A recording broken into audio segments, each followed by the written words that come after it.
afternoon. Marketing strategy. What marketing strategy? Genuinely, I am so frequently surprised by the amount of businesses that do not have a marketing strategy in place. No marketing plan. And so many literally rely solely on recommendations and referrals for their source of work, right? Now, don't get me wrong, I'm a massive fan of referrals and recommendations because they are some of the best types of work that you can get. The difficulty is how much money are you potentially leaving on the table by only having those sources, right? There are so many ways in which you can now market quite cost effectively and be able to tap into prospective customers that literally would be your dream customers. So the next question I would have is, how many of those customers that you do take on are your dream? Are they your ideal client? Or are they one of these ones that every time you see their number come up on the phone, you dread answering the phone because you know it's going to be an absolute nightmare? Now, there's two prongs to this. You know, in terms of marketing strategy, isn't just about the activities that you do, whether you're on social media, etc. You actually need to strip it back from that. And the strategy is also about looking at who your ideal client is and your target audience. Because when you are marketing, you don't just necessarily want to be, you don't want to be marketing to everyone, because you don't necessarily want to work with everyone. And this doesn't matter what industry you are in. I can guarantee you do not want to work with everybody. Now, the amount of times I hear the thing is Sarah, if I chop and change this, I'm excluding this, etc., right? There is a reason why you exclude people from your marketing, because ultimately, if you're marketing, right, and this is a phrase that I truly believe in, is a confused customer will say no, right? So if you are very specific with your targeting and you're very specific with your marketing, you will then get more people who will say yes, right?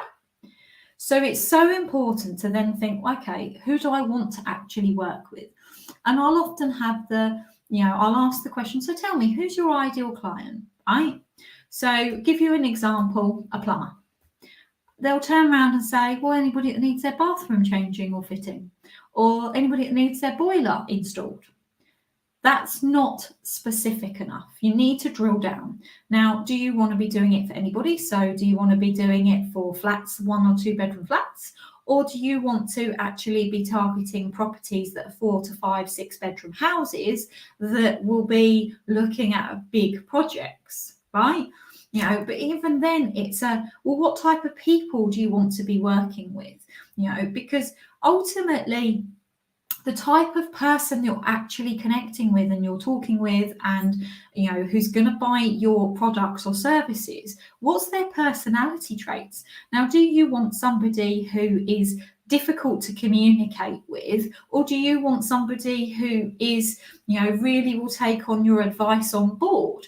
These are all things that are really relevant in terms of your target audience, which is why whenever I work with clients and I drill down and work out what their specific target audience is, it's literally, it's so detailed.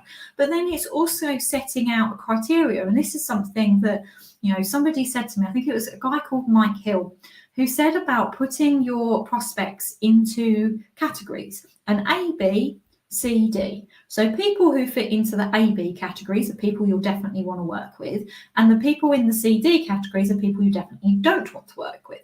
And it's then looking at the characteristics in each of those columns that you'll then be like, well, no, I definitely don't want to work with that type of person. And that would be somebody who is poor on communication, who doesn't reply, you know, to your messages, etc. Right? And it's drilling down on that. And that is a real key part of the marketing strategy. which then, you'll also, when you look on the kind of past that part, you then move on to what the actual activities that you're doing.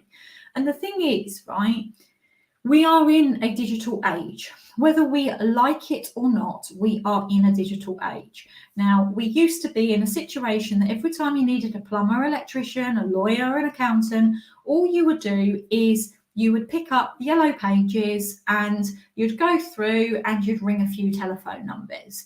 The Yellow Pages, in essence, now is Google. So if we want something, where do we go? Google. Right? And there is more people now that are on the internet than aren't on the internet, right? So it means then you need to make sure that you have an online presence. And I'm not just talking about a fancy smancy website. Now, a website is effectively a brochure, right? It's still important because it's a case of when somebody is looking for an accountant in Chelmsford, for example, that you then come up on that list. And there is then strategy that goes behind that with your search engine optimization that then makes sure that when people do search that, you are in that top 5 or whatever on that list. So there's a strategy that centers around that. But the other part of a website, for example, is it needs to be informative. If you want people to pick up the phone to talk to you, you need to make sure that there is as much information on that website as possible, because you know what? Somebody is more likely to pick up the phone to you if your website answers a lot of the questions that they may have without them needing to pick up the phone first, because they will probably then go to another website and find that information before they actually do pick up the phone. They don't want to have a long, protracted telephone conversation, because ultimately now time is very much money and people don't want to spend the time talking at length necessarily on the phone about particular topics. They want to be able to click a button and get the answers at their fingertips. So if your website then has a wealth of information and articles, and there's various questions that you are answering that you know that your prospective customers always want to know, then they're more likely to pick up the phone to you than, say, your competitor, where there is no information on their website at all. And all it is, we're great, we do this, we do that. It's about them rather than the customer. And you need to make sure that your website is focused around your customer. So when people do that search in terms of Google, there you come. And then it's things like, okay, well, what about the credibility side? And that's where things like Google reviews come in. So making sure that, when your customers turn around and say that you're amazing, you give them a link so they put in a Google review. Or if they're not doing it in Google, they're doing it in some other place, like, for example, on Facebook, right? These are all basically things that means that you're building that credibility, you're building that sales process without you physically actually having to have that conversation straight away. And then you've got social media. And oh my word, social media is a huge, huge moneymaker if you do it correctly.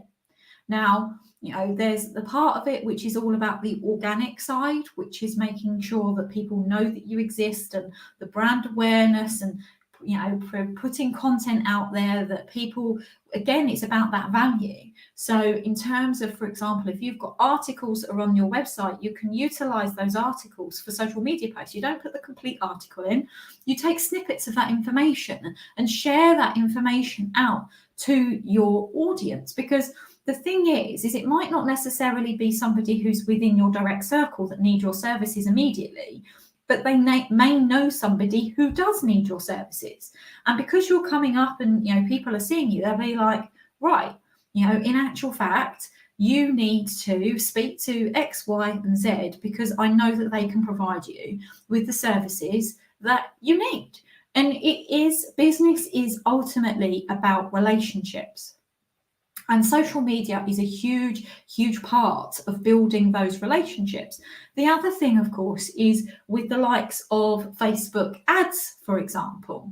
Now, people sometimes are reluctant to do ads. Now, for me, they are a fantastic resource. So I do all my organic stuff. I'm doing the live now because I want to share value to my audience. But, in terms of people that are potentially looking for my services right now and an audience that I can tap into, by selecting the target audience, so the age that I want to work with in terms of their interests, their location, I can tap into anybody in the world by using Facebook ads. And I'll tell you, if you get it right, it is literally a game changer for your business. But you need to do that foundational work first before you start just running ads. The amount of times people say to me, Sarah, can you set up my ads for me? I was like, well, no, because you don't know who you're targeting. We haven't worked on your target audience yet. So you're just going to be throwing good money after bad because you're then literally chucking at everyone in the world. No, you don't want it to be going to everywhere in the world because you only want to be working with the select people, right? So this is why making sure you have a specific marketing strategy and looking at who your target audience is. Now, marketing strategy covers way more than what I've even started talking about today. There is so much more to it. It's in terms of looking at your numbers, of knowing, right, okay, you want to generate X amount of income. Okay, how many customers do you need to do that? How many leads do you need? Because you need to know how many people are more likely to convert, so you know your conversion rate. These are all things that come together in a marketing plan and as part of your marketing strategy. And if you don't know this information, then you can't create an effective strategy because you need to know how many people you want to be able to hit your targets. You need to know who are those people, what are the services that you offer that is the most profitable, because they're the areas you're going to be focusing on marketing for. And often people think when they're marketing a specific service or product they sell. No, often the sales stage, what you're doing when you're marketing is initially you're trying to get a telephone call. It's not selling the end result is you want to ideally sell a particular product or service, but actually when you're marketing, for example, and you're saying in a social media post about whatever your call to action at the end is, so make sure there is a call to action. It can be a soft one like please like, comment or share on this post. It's still a call to action, but it's a case of whatever that end thing is. So you're saying to them, please, if you're interested in what I'm saying, make sure that you click the link so you can get yourself booked in the diary, or whatever it is, or whether it's a case of taking them to a particular page on the website, whether you're taking them to get to a webinar. That is the thing that you're selling at that moment in time. You're wanting them to take that action. It's not you're not doing a post to say buy our services, because you're not going to get them to do that. It's a gradual process that each step is what you're effectively selling. So the first step is having a telephone call to discuss their needs or whatever it is. Then it might be a case of doing a home visit if you're providing plumbing or whatever services. And then the next thing, and you're gradually building up to the end sale, which is your product or service. So it's so important that sales strategy links into your marketing strategy. You need to have a marketing strategy in place. You can't just rely on referrals and recommendations. It will only get your business so far. And I will guarantee you are literally leaving thousands, if not tens of thousands, if not hundreds of thousands of pounds on the table if you don't do other forms of marketing and that you don't have other sources of introduction into your business. If you're solely relying on referrals and recommendations, you are leaving money on the table. So I hope some of the things I've shared with you today are of benefit. And as I'm going to do my call to action now, is if you would like to have a chat in terms of how you can potentially get more money on the table, more cash in the bank, more time to be able to be doing the things that you love, then the next step would be to book in a discovery call with me. It's a free conversation where we just literally see where you're at and see whether we can potentially help you. So I will put the link in the comments, so make sure you get yourself booked in, and I will see you soon. Take care, everyone.